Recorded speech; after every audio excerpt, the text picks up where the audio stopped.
being new subscribers.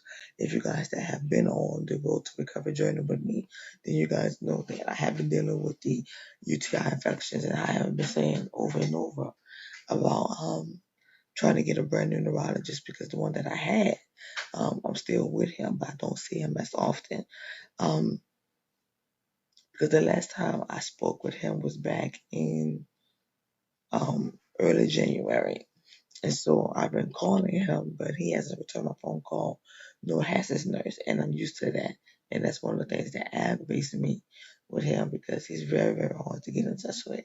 Um, the dehydration of me not having my appointments like I had last year has really, really ran havoc on my body. What his thing was about that he wanted to see if I could just hydrate at home. So with Pedialyte, I cannot stand Powerade, and I never could stand Powerade even before I became ill.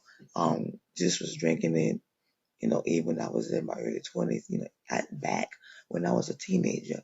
The taste of it, just drinking it, period, would just agitate my stomach. And then we're dealing with dehydration issues.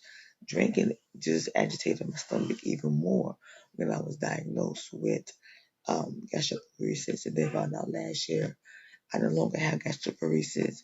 I was diagnosed with cyclic vomit syndrome and with gastritis. With those two issues there, that requires you to stay hydrated. So that's another reason on top of that, what I deal with already, that I need to stay hydrated because my body literally does not hold liquids. And I have to express that because it's been so hard. Well, I've been emotional, I've been really aggravated, been so perturbed with the process. Like honestly saying that the new doctor, very nice, very sweet, awesome bedside manners. I mean, very pleasant, super understanding. The only downside about it, now she didn't want me to do any MRIs and things like that. Thank God I don't have to go through another spinal tap because I had two of those already and I refused to do another one. Um, Now I did show her the scans of when I did the MRI back in January, but she needed the scans back when I very first became ill from 2016, and those are on ECD that I'll have to get from medical records. But I go back to not to the hospital by her, but I go to the hospital where I get my vitamin B12 injections where I was doing the infusions at on the 11th, coming up next month in March. Um, so I'm trying to see when I go then because I also have to get blood work. So I'm trying to think. Yeah, I gotta get blood work again then. The thing that I have MS, you guys. And that's the horrible thing about it. But you know the crazy thing about it? It's not my first time hearing that. My neurologist that I have now, he actually told me that back in 2017. Not even though he was the one to diagnose me with MS, he was in between MS and transverse myelitis, but he's not sure.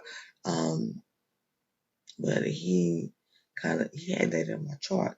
But when he felt a little bit more reassured that it was MS, he started treating me for the MS alone. It's a once daily tablet, 40 milligrams that I take once daily. And I've been on that for about a year and a half. That was affected my eyebrows, eyelashes, has my hair, where I look like I have a buzz cut. um, that's the pill that I've been on. And when she was looking at the computer, she said, well, I don't think that you have MS. And I said, I know that your doctor doesn't think so. He's in between. So if he's not sure about it, why he's treating you with it, I said, I don't know. And, we've been through that up and down roller coaster with him. On this, he started that. But, with all the signs and symptoms I was exhibiting with the blood work, CAT scans, the MRIs, all of those things that it exhibited, correlations of MS. She wanted to do more deeper testing because the last time I was tested for other diseases was back in 2016, and it's been obviously a long time because we're in 2021. So that's why she had me do 7 tubes of blood work on the other day to test me for other things such as ALS, uh, Lou Gehrig's, which is the same thing. Um, lupus, myasthenia gravis, um, other issues, rheumatoid arthritis, other things like that that it can mimic, MS, because she said that having, I don't want to fall, laying on my chair, having dehydration issues, that is not something that correlates with MS. Um, Now, what's crazy is that my old doctor, he said dehydration issues can come with MS.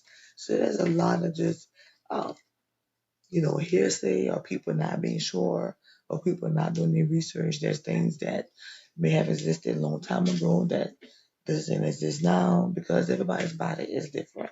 And I remember when I very first became ill and was in the hospital back in 2016, they didn't have a direct um, they didn't have a direct what is that diagnosis for me. They just said I had an acute case. And they sent me off. I was in the hospital for like 3 months. And then they sent me off just saying like I had an acute case of just of a bad illness in me, had me with high dose steroids in the hospital, was treating me uh, accordingly to what they had seen, but they didn't know exactly what the disease was. So when I finally was discharged out of the hospital, I went to another hospital for inpatient therapy for about a month and a half to learn how to do everything all over again, literally like a baby. Walk, talk, eat, feed myself, wipe myself, everything that I had to learn like a child just starting out in life. Um, it was hard and difficult, but I thank God to where I am now. It's a blessing. So being home after that, I remember about maybe 2 months of being home. So to have an outrageous nausea, like anything I put in my mouth, I felt like I wanted to throw it up. Even eating a peppermint, my body just felt like it just rejected it. Started losing weight. I went to my primary care physician and she was checking me out and everything. And she said, I think you have gastroparesis. I'm going to set you up to have an endoscopy done. And I was very apprehensive about it. But she said, you're losing a lot of weight rapidly. I don't know what's going on. I don't know if it's cancer or whatever. We need to get you checked immediately. So I said, we have an appointment done. And when it was about 2 weeks later, had had that done.